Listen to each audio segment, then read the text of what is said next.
Day 3 of Section 6 is just putting everything together that we've talked about so far. So being able to do translations, stretches, compressions, and reflections all in one equation. So you'll look at every question, they'll give you a parent function. In the first example, they're telling me that the parent function is f of x equals x cubed, which is the cubic function. And they want me to write a rule called g of x after each of the given transformations. So the first one is a translation 1/4 unit right. Remember that moving left and right is inside and opposite from what you would expect. A right movement is minus. So inside, I'm going to have x minus, oh, said the right thing, wrote the wrong thing. X minus a 1/4. And every time you look at your original, that cubic has to be there. They want a reflection in the x-axis. A reflection in the x-axis negates y, not specifically done to x. So what I mean by that is, if they wanted it to be done to x, if they wanted this to be in the y-axis, you'd have to put a negative immediately with the x. That is not what we want. We don't want the x to be negated. We want the entire thing to be negated. To show that reflection in the x-axis, you put a negative in front of everything. That's negating everything and not just x.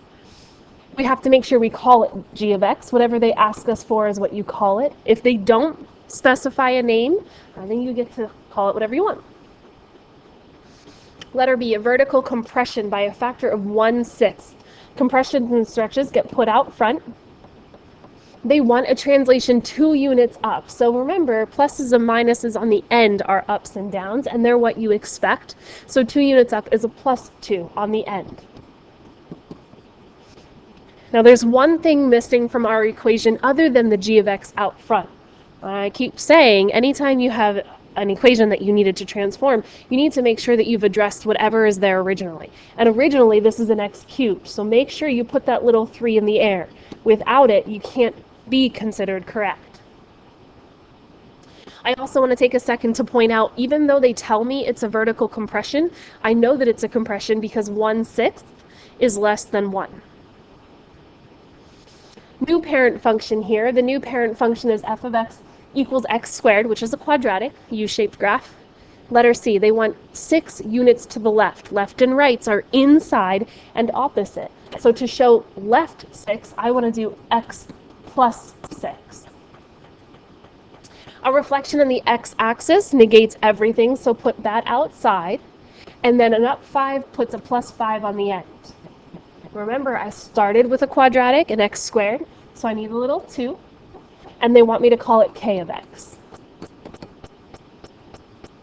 You'll find that these are kind of like a building equation. So you start with something, you manipulate it the way you need to, and end with what they're asking for. Letter D, they want a vertical stretch by a factor of 3. That puts a 3 out front. 4 units down is a -4 tacked on the end. Don't forget it's a quadratic, and call it k of x.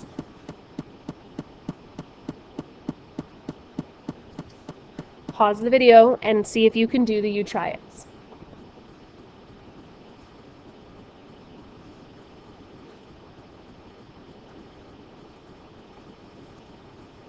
I'll talk about these. I don't often talk about the u-triads, but sometimes these can be tricky. I do want to point out that the parent function here is the absolute value of x, which means everything has to have an absolute value. And those absolute value bars, they act as your grouping symbols, kind of like the parentheses did before. So in letter E, they want a reflection in the y-axis. That means you have to negate x. The negative has to go inside the absolute values to specifically be tied to x.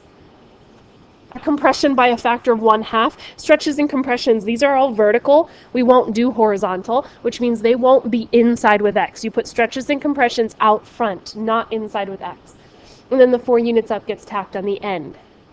In letter F, 5 units to the right makes a -5 inside. A reflection in the x-axis negates everything, so put a minus out front, and the stretch by 2 goes out front as well. I do want to point out in letter F, this part right here, you wouldn't write the stretch first and then the reflection, the way I've written it in green. You wouldn't do that because it looks like 2 minus. So that negative needs to specifically go in front of the 2 to be a reflection and not a subtraction.